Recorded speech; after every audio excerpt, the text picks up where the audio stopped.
10,000 টাকার পরিবর্তে এরা দিচ্ছে, বাকি টাকাটা তারা আমরা বিভাগ কোথায় এসেছে? আমরা এসেছি ইউনাইটেড ব্যাংকের রিজিওনাল অফিস। আপনাদের রিক্রুটমেন্ট কি এরা ডাইরেক্টলি করেছিল না কোনো কোম্পানির মাধ্যমে?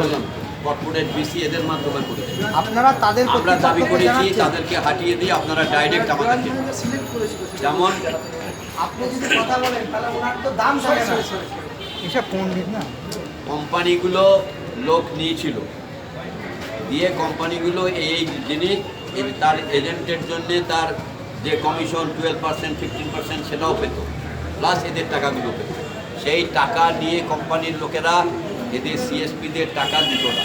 আমার প্রশ্নটা এটাই, যখন আপনাদের রিক্রুটমেন্ট ডাইরেক্টলি কোম্পানি করেনি, অতএব আপনারা যে দাবি দাবাটা নিয়ে এসেছে সেই দাবি করে আনলেন এটা। আর যেই তাদের কাছে কি জানিয়েছিলেন?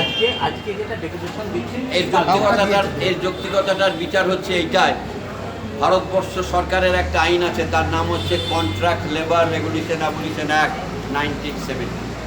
সেই অ্যাক্ট অনুযায়ী ব্যাংক হচ্ছেন প্রিন্সিপাল এমপ্লয়ার, কন্ট্রাক্টর হচ্ছেন ইমিডিয়েট এমপ্লয়ার।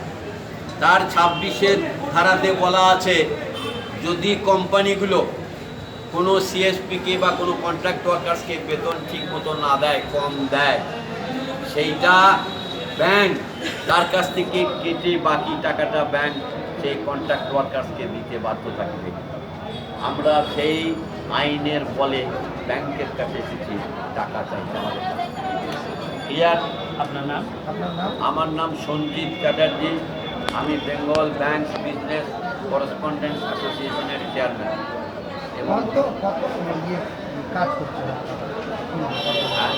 কত মানুষ ওয়ার্কার? কত মানুষ ফিল্ডে কাজ করছে, কোন শুধু গ্রামীণ ব্যাংকে না ইউটিআই সব মিলিয়ে টোটাল ওয়েস্ট বেঙ্গলে 10,000-এর ওপর। একই সমস্যায় পড়েছে সবারই হ্যাঁ। তার মধ্যে ইউকো ব্যাংক তারা কন্ট্রাক্টর হারিয়ে দিয়েছে, যে ডাইরেক্ট নিয়োগ করেছে।